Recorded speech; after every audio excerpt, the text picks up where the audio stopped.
how can you teach what it's like to be paralyzed? To be paralyzed both physically and mentally. How can you teach that? And to do what is not what people think is impossible, right? When the doctors tell you that you will never get out of that wheelchair, when you will never be able to do something, when people that you respect with all your might, all your heart, because they're more intelligent than you, because they're an adult, because whatever it might be, and they tell you that whatever you're thinking is not possible. How do you describe that feeling? How do you showcase it, right? Unless you feel it. I've been struggling to make this video for such a long time, and I just have to do it because even though I don't really want to share, I know it's the right thing to do because it could help people. And so I'm going to try and share a little bit about my past and who I am, and hopefully that will be enough to maybe make a difference in a couple of people's lives and, take whatever my experience, my wisdom is and apply it to your own lives. When I was 12 years old in 2016, June 4th, I woke up paralyzed. And it sounds a little bit dramatic, but it wasn't really as scary or as bad as what people think. The entire time, I always had the belief in my heart that I was going to get better. And I proved to that day that I achieved that goal. I'm glad that I achieved that goal because obviously I didn't know for 100%, but I had belief. I had strong will and spiritual guidance. And so I knew that whatever I was going through, I was going to make it through, right? And maybe it's that kid like innocence or naivety that causes that, but I truly did believe. And so that's the reason why I was able to overcome my paralysis when I was 12. And so, just to go into a little bit more detail, the paralysis was caused by a thing called Guillain-Barré syndrome, GBS for short, and it is a autoimmune disorder that basically causes your nervous system to be attacked by white blood cells or your autoimmune system, and it caused me to lose both my axon and myelin of my nerves, my peripheral nervous system to be specific. It's not the central nervous system. So the central nervous system is the spine and the brain, and it didn't impact those areas. At least, yeah, not to my understanding. um, it mainly impacted the motor neurons in my hands and my feet. So that's why I was paralyzed from the waist down, and my hands are still. I still have nerve damage in my hands and my feet, but I was able to recover for the most part. Basically, the axon is like the wire, and the myelin is kind of like the insulation around that wire, if you were to put it into a little bit more technical term. And so my white blood cells started to attack both of those and caused me to lose mobility in my legs and in my hands. I went from being completely bedridden to being able to use a wheelchair. And to be honest with you, I didn't want to use a wheelchair. I really wanted to like skip that step and just start walking, right? But you know, when you have nerve damage, you can't really just start walking. You can't really just start, standing up these types of things because, I don't know how to exactly describe the feeling of not being able to move, but it is, I guess, it is a surreal experience.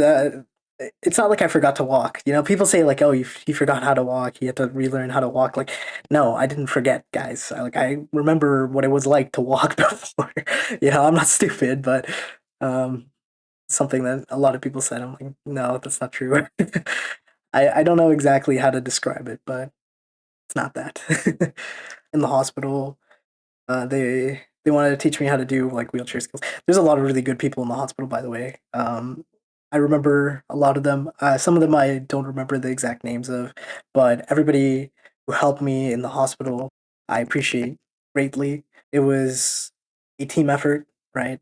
And they helped me a lot get through everything that I was going through because you know I tried my best as a person to make their lives not as bad, by working as hard as I could, right? Physically, right? There was no way that I was going to let my paralysis stop me from becoming whoever I wanted to be, right? Like it was more a mental paralysis, more a issue in my own psychology that caused me so much more grief than any amount of physical pain or physical anything, right? It is hard to describe, but when you feel alone in this world because of whatever ailment you might have, because you're different, because you don't have anyone to relate to, right? It doesn't feel good. You have to push through it and you have to keep fighting. And eventually you get to that finish line. But it's difficult.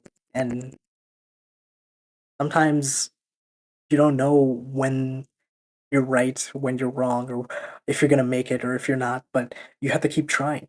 And that's what I kept doing. you know?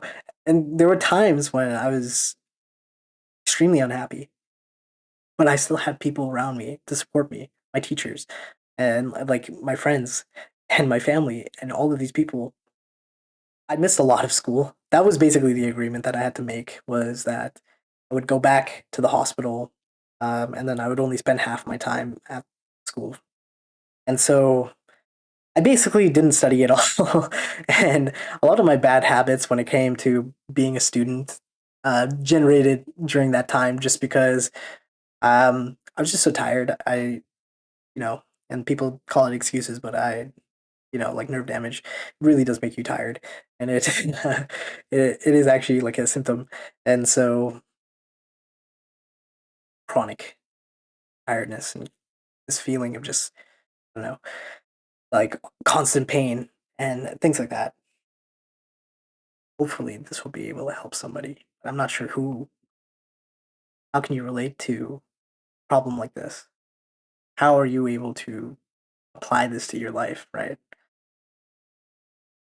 The application that I can give you is simple. No matter the tragedy, no matter the difficulty, right? These things are physical. These things, they're only temporary. What you can do spiritually, mentally, is quite literally infinite. Like it is so much more, so much greater than any physical ailment, so much more than any whatever it might be, right? You can push past certain things if you're given the correct education, if you're given the correct enlightenment or whatever it might be. Belief in yourself, the belief in something, that gives you power internally. If you're able to use that correctly with virtue, that will allow you to actually improve your life, right? There's so many people nowadays, so many people that lie, that don't have any basis in what they say, no basis in like why they say it or what their philosophical stance is. They don't understand why they believe in something or how they believe in something or the impact of their actual advice that they're giving to people, right? Disappointing. It is very disheartening to see so many people misled. And so I'm trying my best. This is the reason I'm making this video because I know that whatever I experience, right, it's my experience alone. And in order to have whatever I might have, I don't know what I might have, but my wisdom or my experience, you have to experience it for yourself, right? I cannot pass it down to you with words, with simple words. It's not possible, right? This is not something you can teach. How can you teach what it's like to be paralyzed? To be paralyzed both physically and mentally. How can you teach that? And to do what is not what people think is impossible, right? When the doctors tell you that you will never get out of that wheelchair, when you will never be able to do something, when people that you respect with all your might, all your heart, because they're more intelligent than you, because they're an adult, because whatever it might be, and they tell you that your dreams they're not worth anything, that whatever you're thinking is not possible. How do you describe that feeling? How do you showcase it, right? Unless you feel it. Critically think. Really think about what your life is, what you want from your life. Be introspective, at least a little bit. I know that a lot of people don't have time. They don't have a lot of time to think about themselves, to truly think within themselves. They're too busy. they're focused on certain things, right? And they're unable to access that spiritual side of themselves. So they need something external, right? But still, even still, try to ask yourself, what are you thinking inside? How do you feel inside? Is what you're doing making you feel successful? You understand your own definition of success. You understand your own definition of what is right and what is wrong, right? What is your virtue? Where do you get it from? Someone else was sick, someone I loved that was sick. Obviously, I would help them. The same thing applies. If you are going through a tough time, ask for help. Use the help that you have. Use whatever services, whatever it might be, right? Use it. Try your best and move forward with your life. You can only stay paralyzed for so long. You can only stay in one spot for so long until everything comes crashing down around you. You can't stay still, right? Especially in this type of world where everything is moving constantly. It's difficult. There's wisdom in staying still in the sense of your mind. If you are able to still your mind, right? This is not paralysis. Paralysis is something different. Paralysis is caused by something external. Stilling yourself, this is not paralysis. This is waiting. This is patience. This is something completely different. That is something that you can achieve for yourself, right? There have been moments in my life where I'm not able to do anything. Mentally, I'm incapable of it. I don't know why. I don't know how it happens. It happens. And the only thing that I can do is try and find a way out. Try and find a reason to keep moving forward. This type of paralysis, it causes nihilism. It causes you to think that nothing matters or that your life doesn't matter or things like this. Right? It's just not true. It's just not true. Your life does matter. Whatever you're going through, you can push through it. You can go through it, and you can actually come out the other side better than what you were before. Refined, refined by the experience of whatever horrors that you might have faced, right? I wanted to discuss one more thing. My brother recently passed away. By recently, I mean it's almost been a year now, and it still feels recent to me. He had so much more to give, and his time was cut short. I, I have so much grief over that, but I'm trying to let go of it, to not be attached to whatever this is, to let go of that feeling.